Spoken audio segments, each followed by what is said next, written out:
and the reason I put it up. Hello. Oops, sorry there. Hello, everyone. Welcome to the Flat Pack Show, episode 70. I'm your host, Flatmeister. I just interrupted Crumple Point. You're right, what were you going? You can finish what you were saying. I just said what a numpty I'd been because I just put a video up on my channel, and the reason I'd rushed to get it up before we started was so that I could tell everybody the show was on, and then I forgot to fucking mention the show was on the end of the video. So. You selfish bastard. Silly bastard. Well, you tried, and that's all that matters. We'll call him. I get half a gold star. We'll call him. Oh, we're calling you. We'll call you Fail Point from now on. No, because it might catch on, and that would be bad. bad for branding. So, of course, I'm your host, Flatmeister. We have Crumple Point. Back to formula. Back to formula.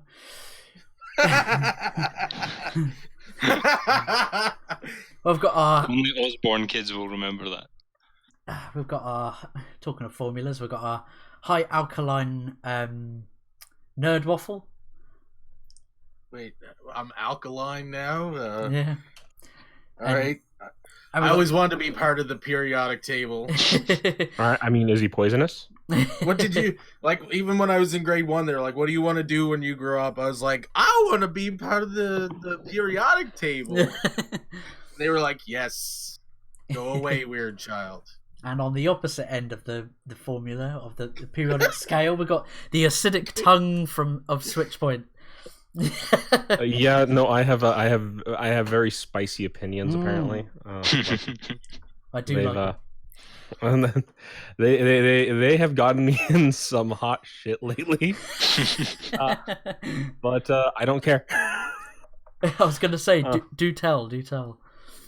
I mean, like when you have things where you're like, oh, okay, we're calling out people like Adobe, and you're like, okay, Adobe. Well, if I use an old version of your product, I don't care if you think it's illegal or not. Yeah, I saw your tweet on that. That is ridiculous that they could sue people for using an older version. Yeah, and then we have then we have Microsoft Word deciding that politically correct speech inside of your Word programs. I'm sorry, but okay. I recommend everyone. You know what? Open source is doing pretty good right now. I recommend checking out LibreOffice. I recommend checking out GIMP. Check out maybe like some alternatives. Even if you have to pay a little bit for them, at least you're not paying as much as these companies who charge an arm and a leg because they've tried to corner the market and make themselves a monopoly. So I'd like to. You might want to pay for GIMP, but I have other interests. So no one's ever made that comparison before. So I'd like to point out too, as like a video editor, who have used multiple video editing programs. Every single other video editing program does at least on par of what Adobe Premiere does, or better. And like I learned on Final Cut, and Final Cut. When I had a Mac, I was like, you know what? I'm going to buy Final Cut. It cost me like $300. And I was like, you know what? That's actually like not bad for what this does. And Adobe's like, yeah, we want like $750 per program.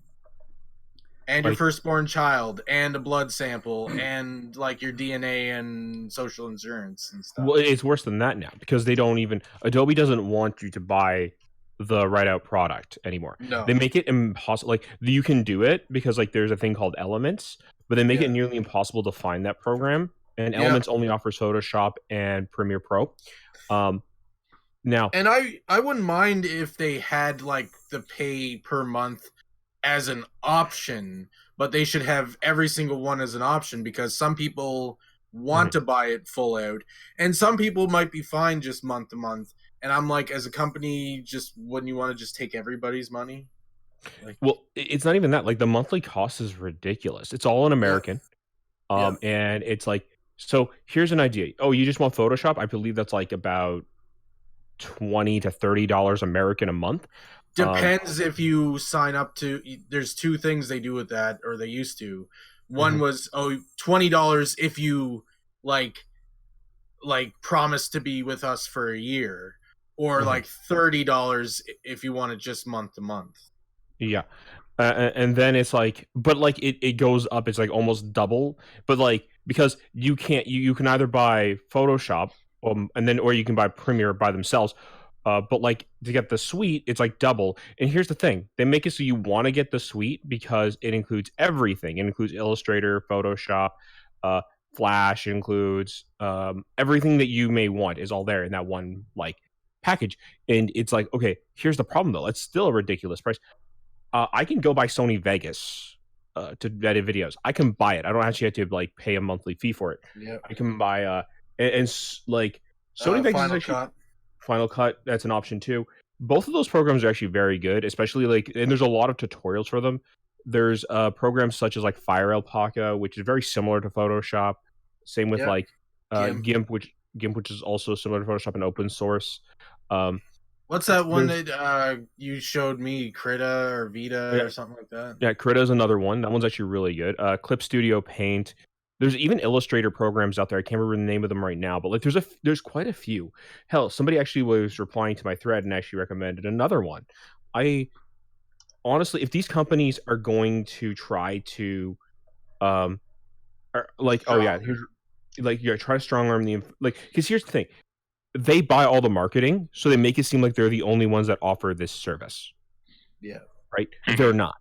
Hmm. And the only way these other companies, like these open source companies or these companies that are not charging as much, are going to get any like leg in the big times down the line, because like I understand they're not there yet, but they can definitely get there, is for us to support them while they're still small like this, so that when they get bigger, that Photoshop and that like Microsoft and that like Apple and all these other companies start having more competition. Because I'm actually not even saying get rid of these companies. I want these No. companies to feel the strong arm of somebody else being in the sphere with them, so that both these companies try to make each other better. We have to feel like we want it in the sense of they have to compete for our business kind of thing.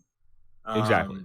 And because it's and like, I don't know, I think weak companies think that competition is bad, and I think strong companies think competition is great for business, because they have something to offer that another person may not have, kind of thing. If they're a Exactly. strong Like, company. well, it's true capitalism to have like multiple companies all in the same sphere competing for the rights of the consumer, Yeah. right? And But we're not I would argue that we're not living, like, we're at least here in Canada, we're supposed to be living in a half like almost like a half socialist, half capitalist society, but really we're just living in a corporatism society where big monopoly breaks the other ones and is like the one company that everybody has to Yeah. go to, kind of thing. no, I agree with that. I agree with that. It's a corporation, because like the consumer's never part of that deal. It's the Yeah.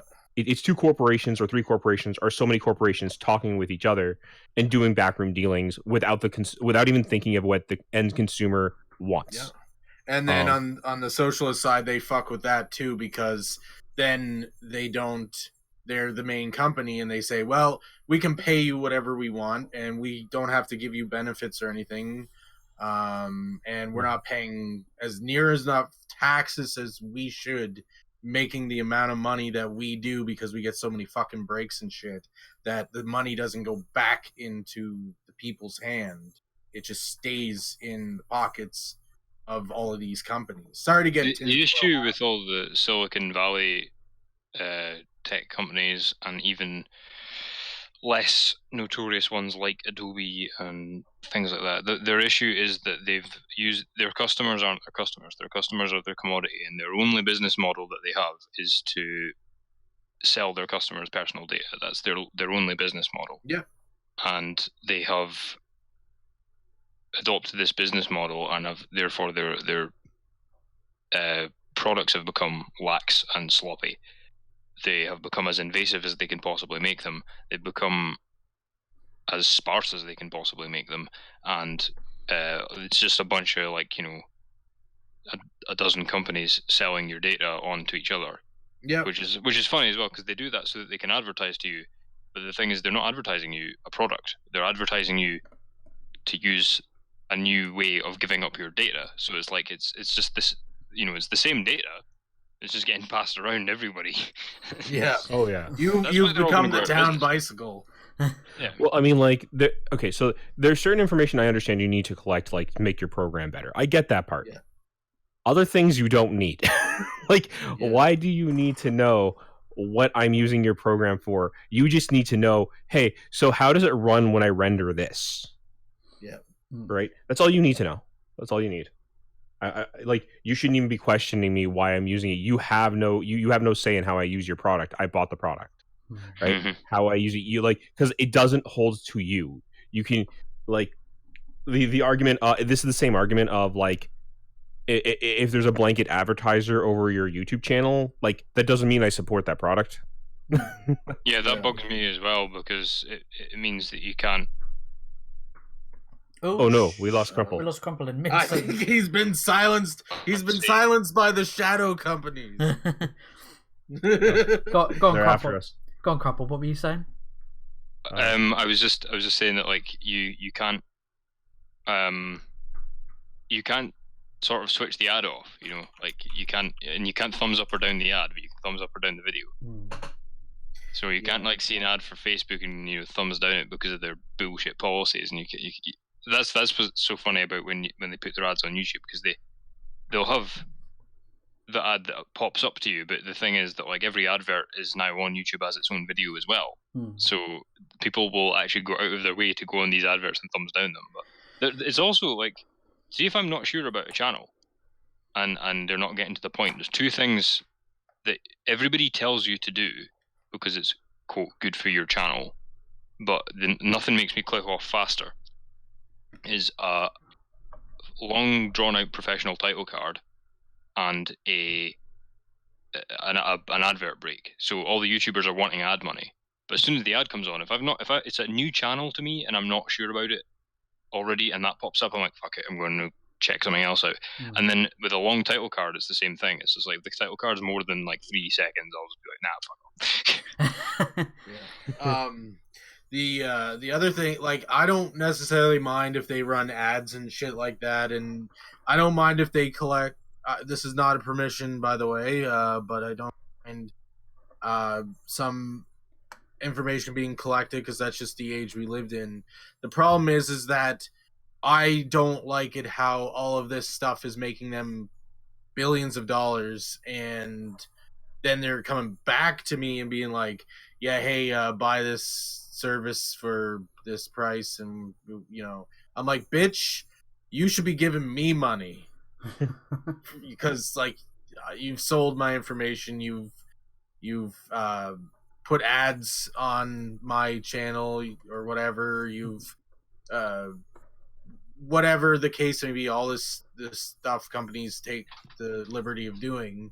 Well, this might also be a reason, though, that they treat us with such disrespect, because if you think of, like, back in the day, they might have had a little bit more respect for the customer purely on the basis that they're like, okay, we're a business, we need money, the customer is the source of the money. But now the customer isn't the source of the money. The customer is the product that they sell to another company, and the other company is the source of the money. So they don't actually give a shit how they treat the customer anymore. Yeah, we're essentially just cows to them. Yeah, like, the thing is, like, I've never had anything against so, like, I know company, like, I know some YouTubers I follow who, like, take, like, endorsement deals. Like, as long as they're honest about it, I have no issue with it. Like, and because I understand, like, the YouTube ad revenue is, like, a tricky bitch. You never know if that's actually going to work or not. And so, like, sometimes you have to take agreements with people. One thing that makes me appreciate you more is if it's a service that you either 100%, like, that you 100% follow, or if it's a service that you are, and I'm maybe not 100%, but, like, a service that you can actually, like, get behind to a degree, or if it's a service that, like, we know it's not compromising your thing. So, like, as an example, I know, like, one guy who's a video game reviewer, and he refuses to take video game ads like he's gotten them before. And he said, no, I don't do that. And the reason that is because I don't want to buy it. I don't want to have a bias for a video game, because I am a review channel and I'm going to be an honest reviewer about every game I play. So, yeah. So, but I will take Dollar Shave Club because I'm not reviewing shavers. Like, Yeah. Yeah, that's a good policy. And another thing is, you said it was the problem, and I agree with this, is the blanket thing. Like, the YouTube decides what ads are going on your channel and how Yeah. long they'll be and what ones you'll get and all that sort of stuff. Now, I don't mind the paid promotion system. I prefer that. I prefer the sponsor system, like, because you know that guy Jurg Sprav, he does the Slingshot channel. yes. If he doesn't have ads on his channel, what he does is, or at least I don't think he does, what he does is he'll just do a straight up sponsor like they used to do back in the golden age of YouTube. And it's like it says, included paid promotion at the start, and sometimes he'll actually make it the whole point of the video. Like, he'll make a themed video, but if not, he'll just say, look, these guys give me some money and I'm going to tell you to buy their stuff, and then move on with the thing. And I like that because I know that he's gotten the money. I know that he's endorsing it personally, and whether he's being genuine about that or not, I know what the product is, where the money came from, and that he's getting the money, and that's good. Whereas with, like, particularly with some of the wrong thinkers online, because they're the YouTuber deciding what ads they get and how much they get for them, it's like somebody might you might have to sit through an ad on somebody's video, but they might not be getting much money at all. Like, they may be getting pennies for that advert, Yeah. but somebody on another channel doing the same advert will be getting hundreds. Yep. And it's like, well, that's bullshit. I don't want to sit through an ad. Yeah, I don't want to sit through an ad if I know the money's not going towards the person that I think we should change the topic. I think the topic of today's episode is like, well, no, you know what? This is a good topic. Let's continue. Let's continue. We're on nice spicy. Change the topic. Rewrite the name later on, or if like we're later on. Back to the main topic when we run out of steam. Yeah, I mean we're about 15-20 minutes in. But like, I think this is a nice hot topic. The topic of, I guess you could say, fair and honest business. This is what we're talking about right now. You know what I mean? Yeah. And this is actually a very good topic. I like it. This is because we're spicy. We're on it. You know what I mean? Like, yeah, we're in the zone already. Yeah. There was something I was going to bring up was you were saying about with companies being able to withdraw that service even though you've paid for it already, this product. I mean, it's kind of happening with online only games as well. Like, what happens, like, you've already paid for that game and then they stop all support for that game, or they so you're talking about games as a service, or they stop the servers completely. Yeah, games as a service, right? Like, there's a guy who's recently been talking about that actually. And he actually, I recommend checking out his video, Games as a Service. Really great video. Let me see if I can find the guy's name because it's actually been blowing up for him. It's Accursed Farms. Okay, it's called Games as a Service is Fraud. I actually highly recommend checking it out. And there's also a lawyer's response to it. Maybe I recommend checking that one out as well, because there's actually a lawyer who does deal with these type of things, who goes into the more nitty gritty. But watch Accursed Farms video first, then watch that one. Yeah. And the idea is, the idea is that gamers are now realizing, thanks to that video, that there's certain games that just, like, if they lose all support, what happens with that game afterwards? Yeah. Right? It's like, so, and that's games as a service is the problem, because it's like, so we can have, if there's nothing there that we can, like, create that we can use to create, like, a potential build or, like, work on that game afterward. And it's not like, okay, it's not like this detriments the company to have this. So, like, as an example, let's think of some MMOs will not work if the server completely goes down and the game stops working, right? But let's say I've paid for that MMO, I paid for the game, and I'm not paying the monthly subscription anymore because you got rid of that model or something. Yeah. Okay.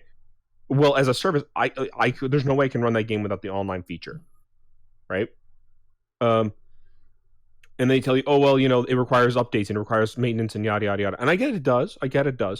Here's the thing: like, if you're done with that game though, and there's, like, a viable way for me to play it on my personal PC, or if some fans are willing to open up their own server afterwards, and I'm not saying to give, like, all your information, but give some kind of, like, design notes or something so somebody can at least rebuild it on their own terms, like, because you're not using the game anymore. Yeah.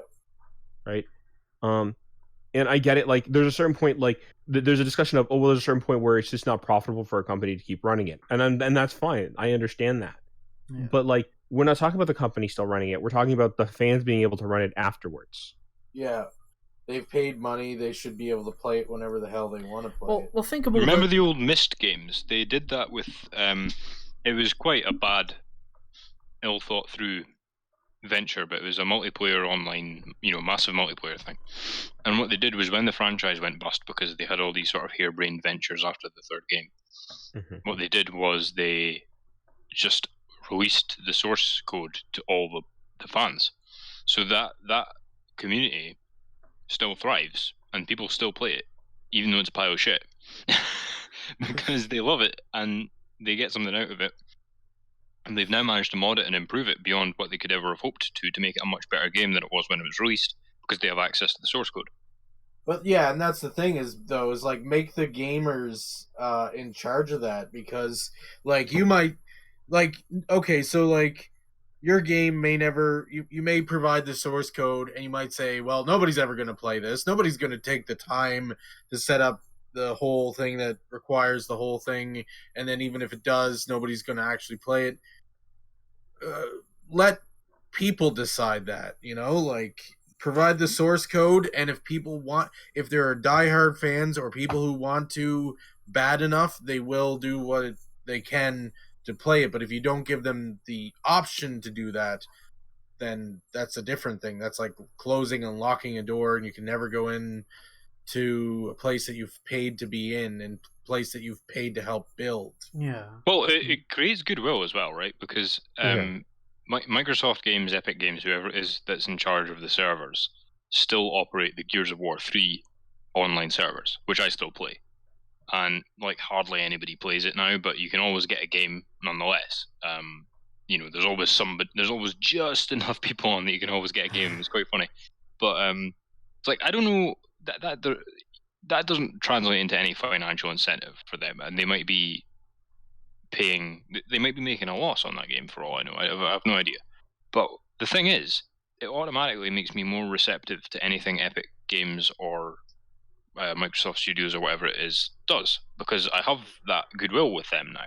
Yeah. And not all the game types are available and not all the maps are available, but it doesn't matter because I can still go on and have a good time. And so the thing is, if you look at, for example, the way the Gears franchise has gone, I'm not happy with it, right? But I actually forgive the company a lot of what they've done because they've still kept that old server running.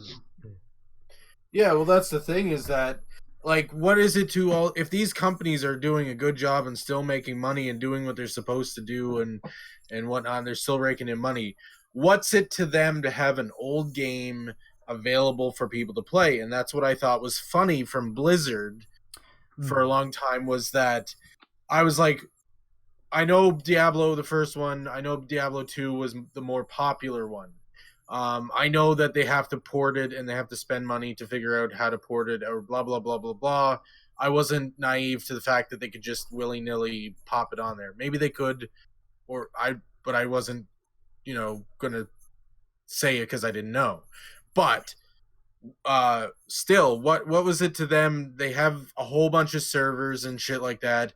They have a whole bunch of space. They're a big company. What's it to them to throw Diablo up and even charge $5-10 for the original Diablo, where they could make money off of it? Or if they don't, well, what is it? What's a bit of server space? Well, I mean, even if let's say GOG did it first, and I was like, okay, I'm not surprised, but at the same time, I'm fucking blown out of the water because I'm like, somebody else did your game. Cool, you could have did it first. I mean, like, here's the thing, right? Like, the argument that, like, no one wants to play these games is ridiculous. Like, okay, explain to me then why people make emulators or ROMs of games that you can't, like, you can barely get your hands. Because they want to do illegal shit. Clearly. It's like, it's one of those, like, it's one of those things where, like, how many games would we that like things is like the argument of, okay, sure, a cartridge will eventually like corrode and go bad and you can't play a cartridge of a game or even a disc or something, because like that's just the way things are, like, you know what I mean? Like, eventually technology dies. Here's the thing, right? Data, like the bytes, the bits, the things that make these games, or the same thing, like the words that make the book, right? Like, those will still always be around. Right? Yeah. Like, so I can transfer it. This is why ebooks exist. This is why we have reprints of like amazing books, not just amazing books, like bad books. Like, we have reprints that just to so that we can read them this is why when like we make emulators of games, like a lot of people who actually make these emulators and ROMs of games, and you actually speak to the communities that make them, because I've spoken to a few of them actually. Like I have a few friends of mine who like back up games.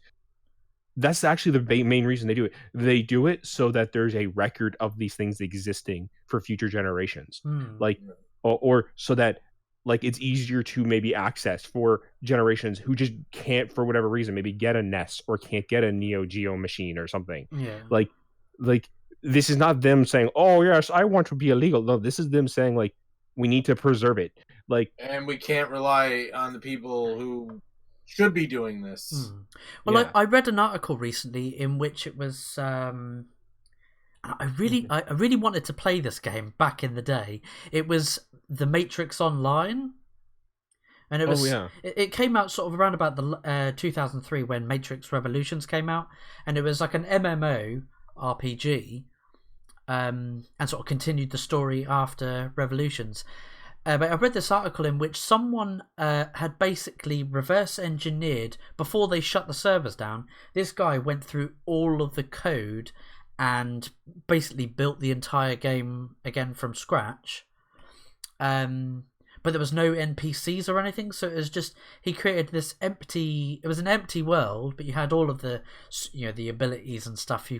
No one to punch and kick though, but you had the bullet time. But there was some, in the article it was saying, this other guy was online and met up with this journalist. They're like, "Oh, hi," just walking around, and like you said, sort of preserving that for future generations, that this game existed. Well, exactly. Heck, the creators of like the guys who did the City of Heroes games, like the company went under a few years ago. I'm not sure if I think the group like went somewhere else or something, but they were a little ahead of their time. Yeah, but like it's the fact that like recently people have found out, no, there's like this fan group that's been making servers again. So like that they found the source code, and so they've been using that source code from the old disks and from whatever information to get to recreate the servers. And some people have been slowly getting invites into it. Like there's actually news articles about that right now, and that's actually really cool because that preserves something like City of Heroes and the people that put the experience into that. I have friends actually. Nerdwaffle here actually had a long stint in City of Heroes back in the day, if I remember correctly. Yeah. But, as long as I could, I made a really bad choice and bought a really crappy computer when I went to college, where I met Switchpoint, and then his world failed. I'm just joking. And that's where it all went downhill. No, just kidding. But yeah, I played it, and it could sometimes sort of run sometimes, but it was really cool. And I think that though, like, even if you had a decent computer, I know a couple other people said that there was some glitches and stuff, and I think they were a little ahead of their time, because DC Online does really well actually for like an MMO. Like it's still kicking around. It doesn't do like stellar, spectacular, like the best, but it's still running. I guess that's a success.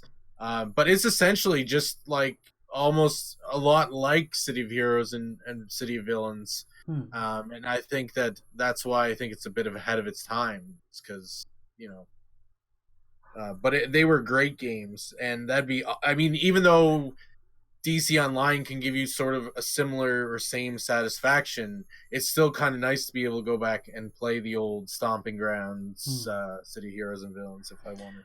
Well, there's another thing as well in regards to emulation and porting and things like that, which is simply that, well, there's two factors. Firstly, there's the fact that people want to play the stories again, because it's an interesting thing that you can,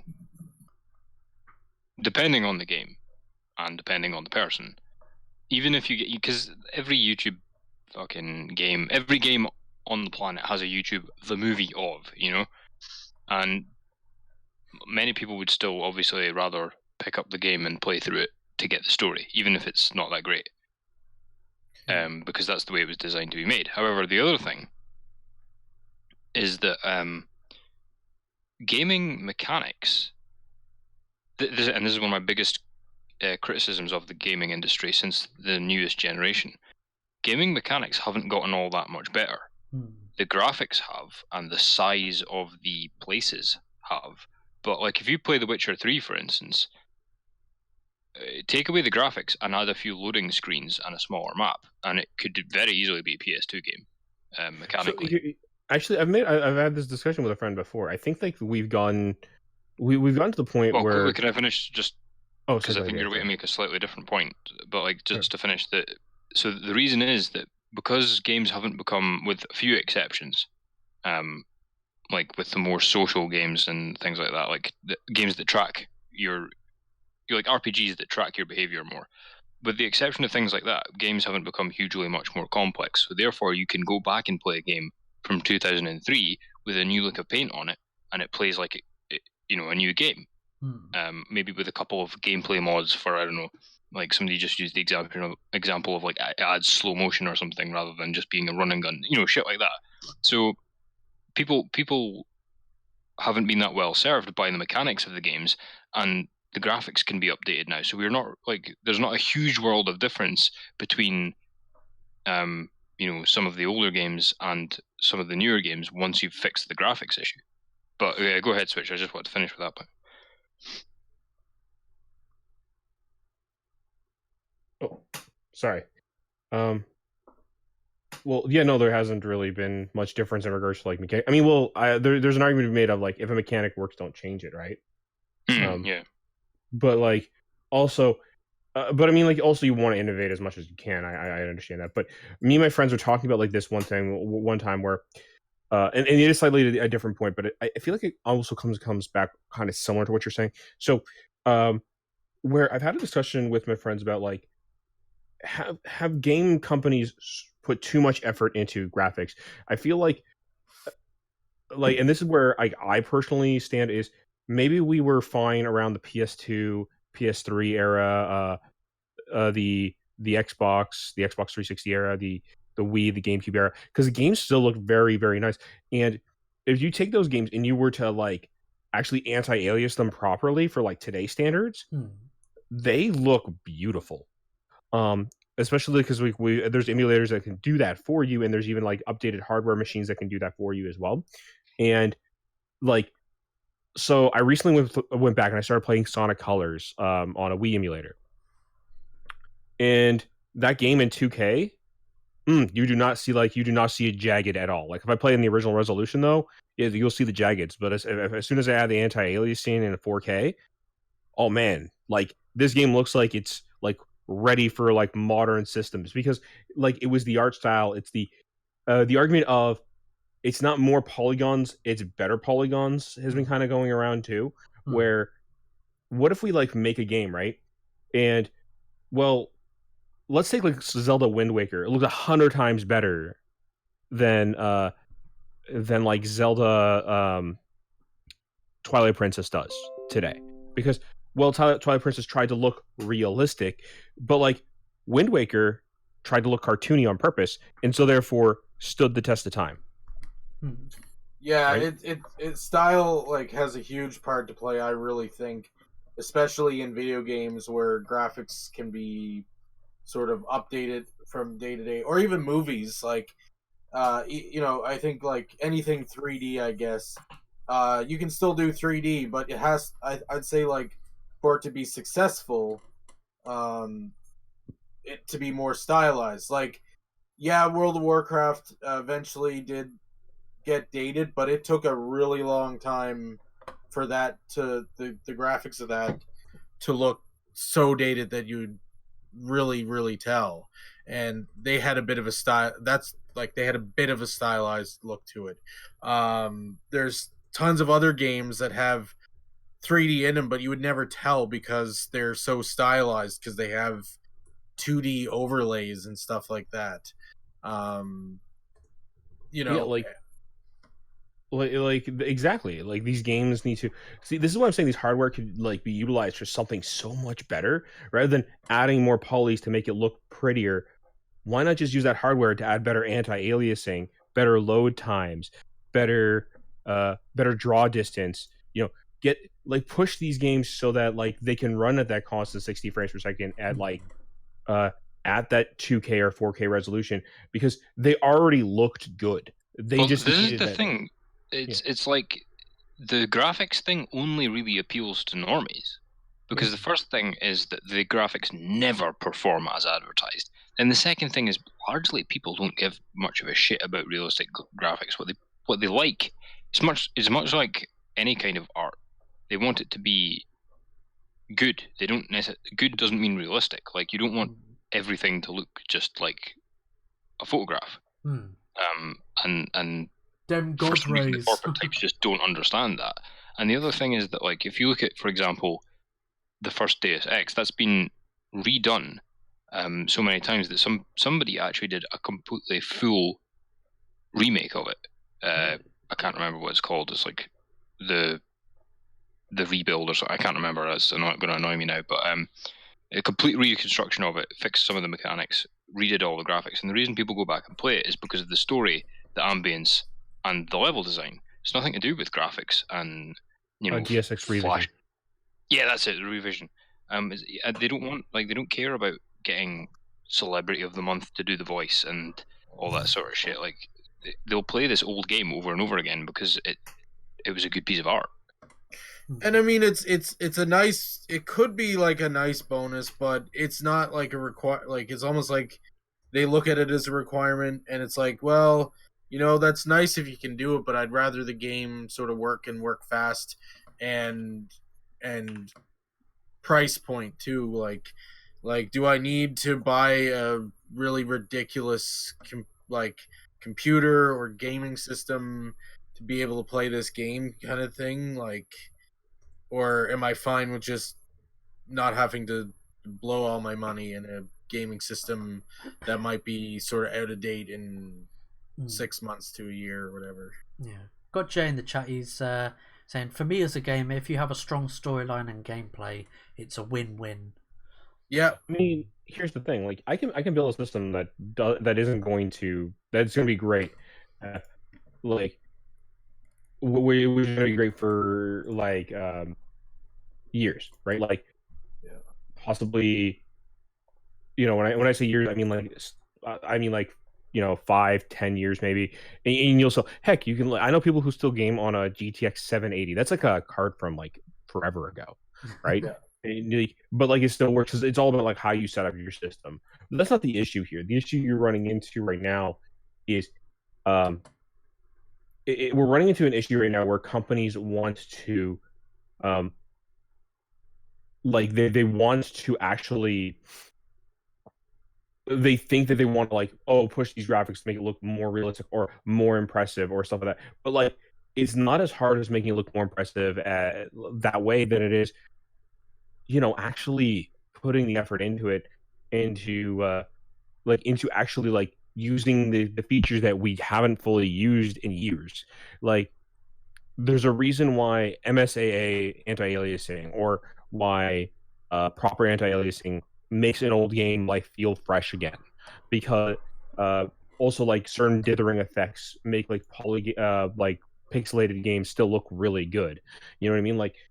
There is an aspect of proper overlay on your game, and so therefore you can still use less pixels, and therefore also push the machine less, but allow you to put even more into the game, so that you see that you're also not overworking your people that are working on your game to try to make it look cinematic for whatever stupid reason. Gamers don't want cinematic. Gamers just want games.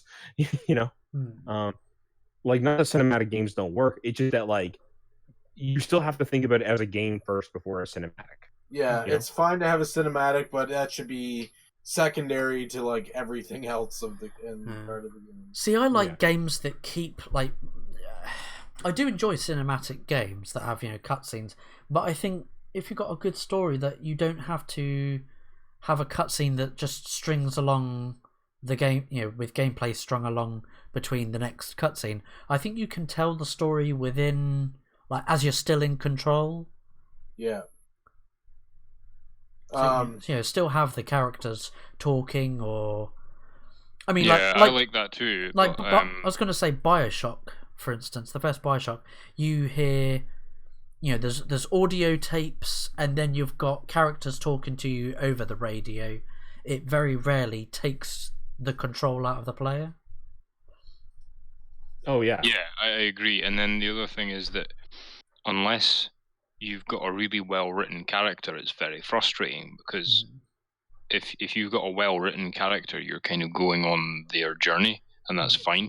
But if your character either doesn't speak or is a fucking dope, then you get really frustrated because you've had the controls arrested from you, and the story is now taking a turn that you didn't have any say in. And because I noticed that, like, one of the problems with, say, Crisis 2, for example, the main character, Alcatraz, can't speak. And there are so many moments in that game where somebody will be developing the plot, and literally, like Alcatraz is going, "Oh no, I'm a Marine," or something like that, would have completely irreversibly altered the entire plot, because he would, it's like mistaken identity, or "Who are you working for?" or something like that. It's just like if he just told them, the plot would have developed. It's just funny, and it gets really annoying. And so, like what you said, but the other thing is, like, we don't need cutscenes all the time. Yeah. It's just this hand holding bullshit is getting really stale, and like with the other thing, people aren't even being experimental about it as well, because there's always going to be the cutscene, and the kind of realism attempts are going to always be the default, obviously, because it's the easiest thing to do. But if you look at Super Hot, for instance, that is so stylized because they obviously knew they couldn't make that game look realistic in the timescale it was meant to be in. And then the other thing is, it was kind of like an art decision. It was a little bit of an art project as well, because they were trying to make it look like one of these old Atari kind of games, but 3D. Yeah. And so, for a multitude of reasons, they just had, okay, it's completely white backgrounds, and the weapons are black, and the people are red, and that's it. And because it's so simple, the game never glitches, never slows down, never crashes, because there's nothing to crash. It's so simple. Especially Funny enough, like, that game transitioned over to VR really well too. Like, yeah, I would actually, at some point, I want to get a hold of that on VR. Like, if I could find a cheap headset at some point, I will try and do so, because it would be worth it for that one game. I think VR's biggest issue right now is the affordability of VR. Otherwise, I think a lot of people would be. No, I wouldn't say like that would be the only thing going around, but I think a lot more people would be into VR. I know. I think that they're really making a mistake regarding what people want from VR, because it's like the medium is important, right? So people who want to watch something or play something on a TV or a screen, like, that's what they want to do. So if you make it available in VR, it's like, well, that's fine and dandy, but I'm still going to play it the normal way. Like, I'm like that. Like, there's loads of stuff out on VR that I'm like, oh, yeah, that's cool, but I don't want to be immersed in the VR simulation. Like, it's a separate activity. You know what I mean? Like, it's not it's not gaming as I think of it. I mean, there are some intriguing games. Like, I've tried VR a few times. Like, there's a VR cafe in my area that I've tried a few times, but it's okay. Like, it's personally, I'd still rather play on a screen, like on my actual computer screen. And I don't know. I mean, like, there's also the scenario of, like, the thing is, I don't have anything against people who want to enjoy VR, because I think, I can see where the appeal is. You know what I mean? That's where it is for me. I think it's something that should be an option but not guarantee. But I also think it should be like a cheaper option that if you want the option, you can go out and easily obtain it for a few $100 kind of thing. And I know there's some. Jay is flexing in the chat. He said, "Who needs a VR headset when you have a 49-inch monitor?" Well, go fuck yourself. Yeah. I'm just kidding. No, in my case scenario, like, I think my biggest gripe with VR personally is like, there's a lot of games that they purposely make what would be the phrase for it? They purposely seem to make exclusive to VR, but I'm like, don't do that because like you're gonna No. hurt those games and you're gonna hurt their like lifespan. Now, especially if they don't have to be purposely VR, because if they don't have to, then don't do that because you want that game to get popularity. You want the game to continue, and I get like, and the thing is, sure, VR is a little expensive now because it's still a fairly new technology. But if you want it to gain popularity, you have to make sure to put the proper steps forward so that these games are more accessible. So that like it was with these games sell, then more VR headsets will eventually sell, and like and try to make partnerships with cheaper um try to make partnerships, try to make like off-brand Chinese or off-brand Korean models that can be sold for cheaper, and they still have your technology, but maybe it's like last year's technology or something, just so that like more people can get it, and so therefore will decrease the costs of the primary units down the line, type of thing. I think that's the big thing is that like you spend so much money on a console or a PC uh, already just to start, just to be able to say, okay, I can play the game. Then you spend more money on the game. Then it's like after that, a lot of people, not everybody, but a lot of people will be like financially burnt out and be, they might get more money or be able to save, but in the same sense at that point they'd be like a little burnt out in the sense of like I got the game, I got the system, why do I want a VR head, or like can I justify getting a VR headset? I think if they want to sell VR headsets, they have to make it more affordable to put it in people's hands. And I think that's where everything thrives. Computers, TVs, they thrive better when you can put them easily into people's hands and houses. Well, I mean, like, here's the thing: if I have the $500, and this is me personally, I can only speak for myself. Am I going to spend that? Like, and let's say I already have my PC. Like, let's say I spent what $800 to build a PC, okay, or something like that, right? Like that. With that, I can build a decent, like I would say somewhere to mid-high range PC, right? Yeah. Okay. Let's say I did that. All right, cool. That means it is VR ready. It has the VR capabilities. Because, like, I mean, if I spent that much money, I know it does. Well, right? yeah, that's the other point. It has to be VR ready. Now, here's the thing. Actually, like most graphics cards these days have VR. Yeah, but still. But anyway, so let's say I have that. Okay, if I have that $500, am I going to? Because here's the thing: would I rather? And this is me personally. Like I'm gonna ask myself: would I rather buy a VR headset with that $500, or would I rather buy a monitor with a better refresh rate and a better response time, so that like it makes my not only does it make my gaming that much better, it might also make like movies and TV shows and stuff like that better too. And also like if I do video editing or whatever, or maybe I do something else on the side other than just play video games that my computer does, like, well, this monitor will like I'd rather buy that monitor before I buy the headset, right? Because the headset's only there for me to buy for gaming. So like that monitor just sounds like a better option all around, because let's say it has with that monitor for $500, I can get a better color range, I can get a better response time, I can get a better refresh rate, I can get maybe I can even get like a better resolution overall on that monitor, because that might also be better for certain whatever I might be working on, right? All those things I think beat out just that headset, that all that's there for is for me to game and maybe watch movies with. But like, do I really want to wear a headset to watch movies?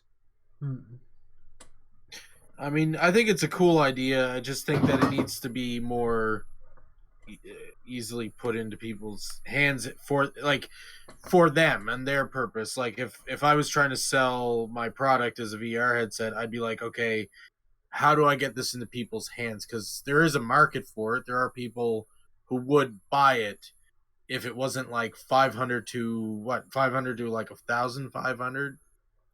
I think you can get a PlayStation VR headset for like $500, but I think like Oculuses or like higher end ones are like 1,000-ish. And it's like, well, I spent $800 in a computer, or in the case of PlayStation, like $500, and I bought the game for like $80, and I'm talking in Canadian figures too.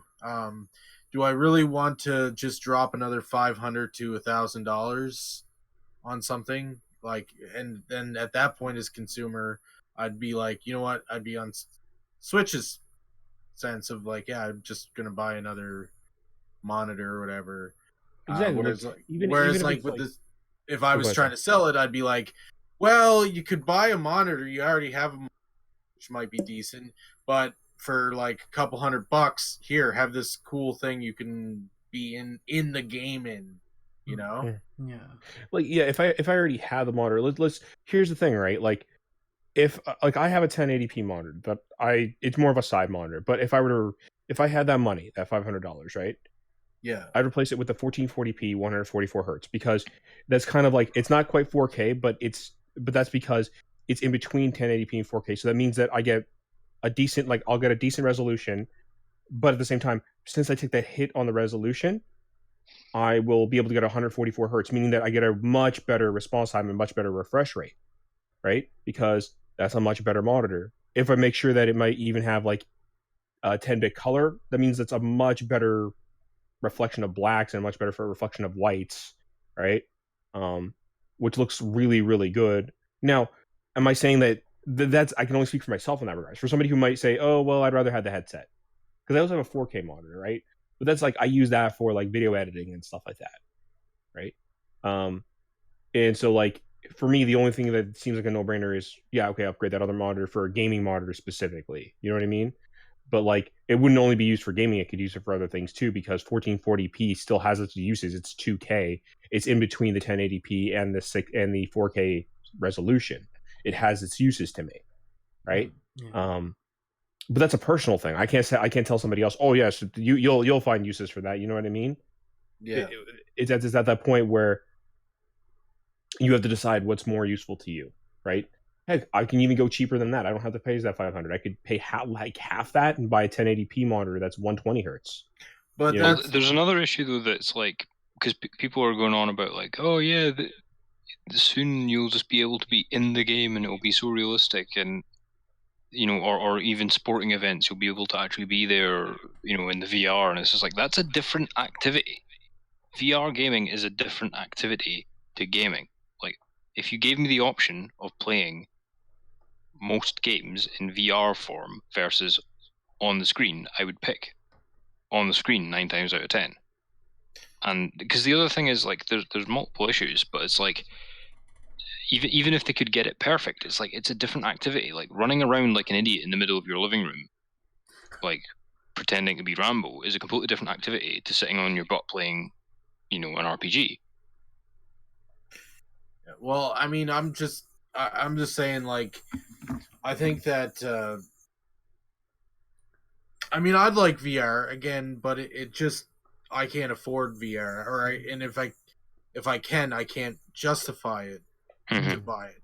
But if I had the option and it was within a better price range, I would probably try to get a VR headset. I mean, I'd try to get a good monitor and stuff too. But like you're saying, it's a different experience. Like, I like Skyrim, and they have VR Skyrim, and I'm like, damn, I wish I could play that, but unfortunately I don't have that money to drop on a VR headset kind of thing. So I guess I'll just stick with regular Skyrim. Have you ever seen? If it was like $200, I'd be like, I'll save up, and then it'd be awesome to run around in my living room beating the shit out of things. Have you seen that clip of that guy playing Skyrim with VR, and he's on like a hill trying to snipe this guy with a bow and arrow, and then suddenly this bear attacks him from behind, and the guy freaks out, and he goes, oh shit, and he was streaming this, right, to his, and he goes, oh shit, and he goes, that bear scared the shit out of me, I've just shit myself, excuse me guys, and he puts his headset down, he has to run off because he crapped himself. Yeah. I mean, that's the other thing too, and like, that's what Crumple Point said about, and like, it's true, like, in your living room, that would be another thing that I would, if I were VR headset seller, people would want to do, is price point to get it into people's hands, and to try to rework the technology where it's you don't have to knock everything off your shelves and practically almost probably hit one of your family members or spouses trying to play the game. There's another issue though as well, that it's like, you can forgive the game when you're using a controller or a keyboard. and you're looking at it through a TV, you can forgive the game a tremendous amount of fuckery. So it's like, if the shooting mechanic isn't perfect, or the aim isn't as intuitive as it could be, but you can learn it, that's okay. But if like you're meant to be holding the gun and you know you're aiming right, but the VR thing doesn't, or there's a idiosyncrasies and stuff with that, I think it would break your suspension of disbelief a lot more, because you know what I mean, like it's going to stick out more. Whereas if you're already in a contrived situation, i.e. sitting on a chair with a controller in your hand, any fuckery on the part of the game is kind of like, well, obviously it's not real. Like, yeah, but even then, it still can kind of get annoying because you hope that the game's challenge isn't. No, that's what I mean. Like, it's annoying already when it does that, but you can kind of compensate for it. But I think it would be off-puttingly annoying if you were doing it in VR and you know your body's in the right place and you can feel it, and it's still messing with you. Yeah, I guess I think it would be the same for me personally, either way. But yeah, I could see how that could be annoying. I mean, there's a lot of factors to consider here with it. Anyway, I think I actually have to get going myself because I was going to say, where are we up to? We're just below the hour mark. I need to go soon too, so if you guys want to carry on, you can. But if you want to wrap up, we can wrap up. Yeah, I gotta get going soon too, just because I'm getting tired. I mean, Jay in the chat was saying spending that money on a new monitor is a no-brainer. He was saying Switch has a point, no pun intended. And also, Jay was just saying his last thing. He was, if you want that perfect setup, what you've always wanted, you have to sacrifice creative stuff if you really wanted it. It's all down to what income you've got. And once you've saved, you've finally got that setup you always wanted. You take sense of pride in once you have it. True? That's a good point. Yeah, it's true. It is true. So yeah, let's move on to final words. I guess that's how this works, right? Yeah. Any of you guys to start off? I mean, you switch. I mean, honestly, yeah. Like this was just kind of a hodgepodge of random topics, and I love it. So take with it what you will. Find what works out, and like just take with it what you will. This was a hodgepodge of random topics, and it was fun.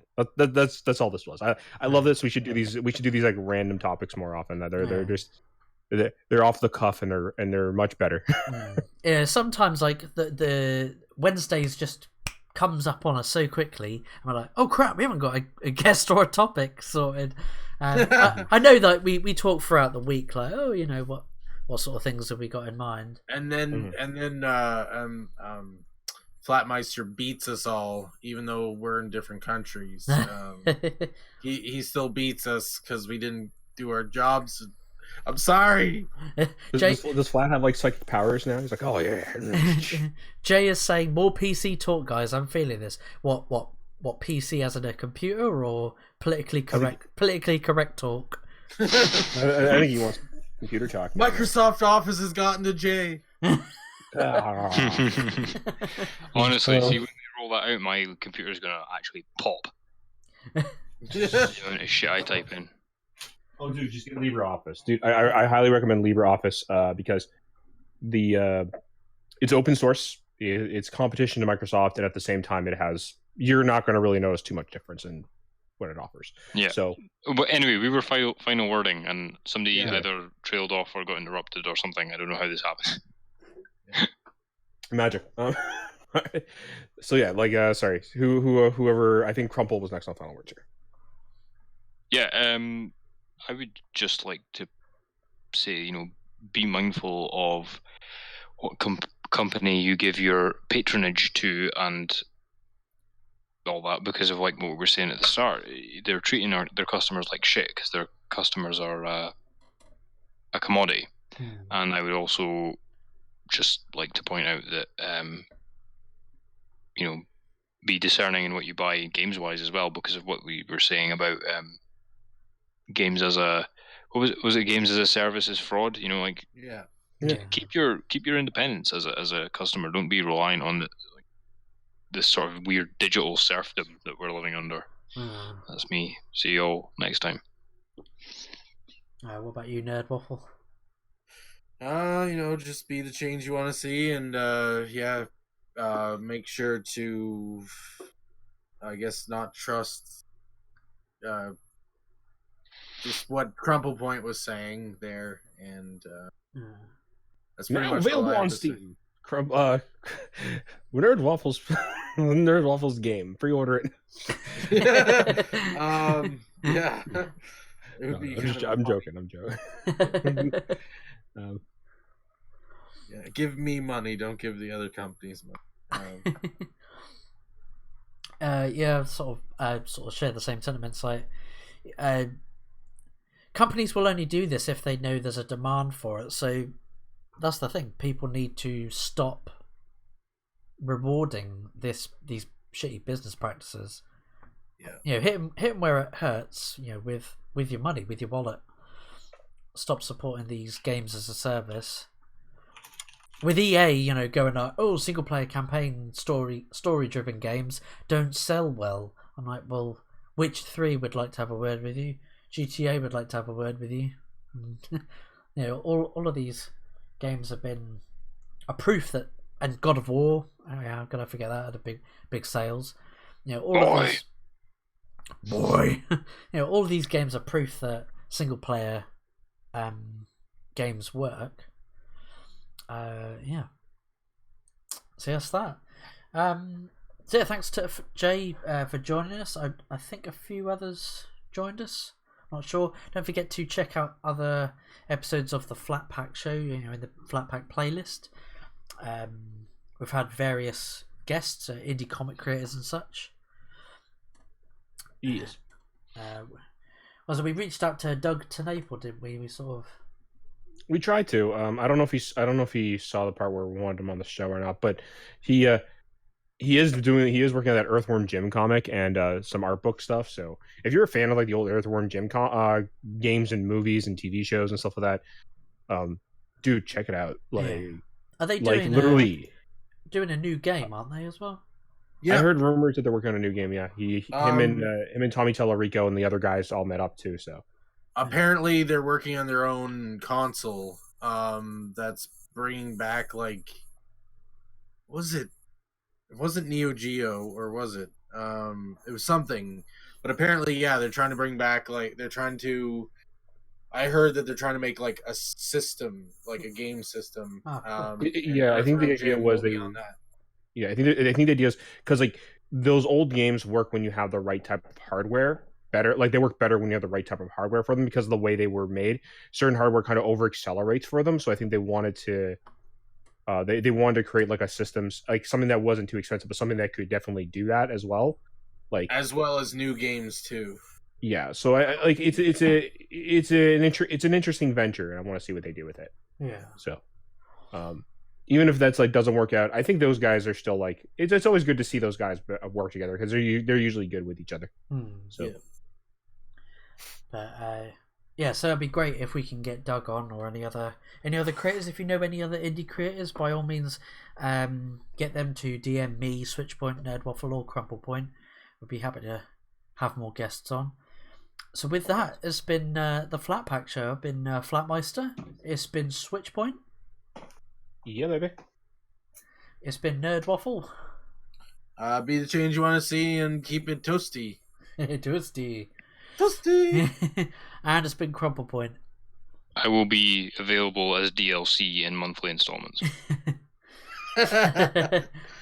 Oh man, I thought you were like the pre-order bonus. Like half of you was the pre-order bonus at Best Buy, and the other half was at EB Games. See, there's where we differ, Crumple. Is I'm an exclusive. You can only get me day one. I've been in a 12-year development hell. Oh no! I think with that we can peace out. And anyone who wants to see Flat, just buy the guide. He's an Easter egg now. Yeah. He's like a glitch in the software. No, I'm just kidding. So with that, we'll catch you in the next episode. Take it easy, everyone. See you later, Jay. We'll catch you in the next one. Bye.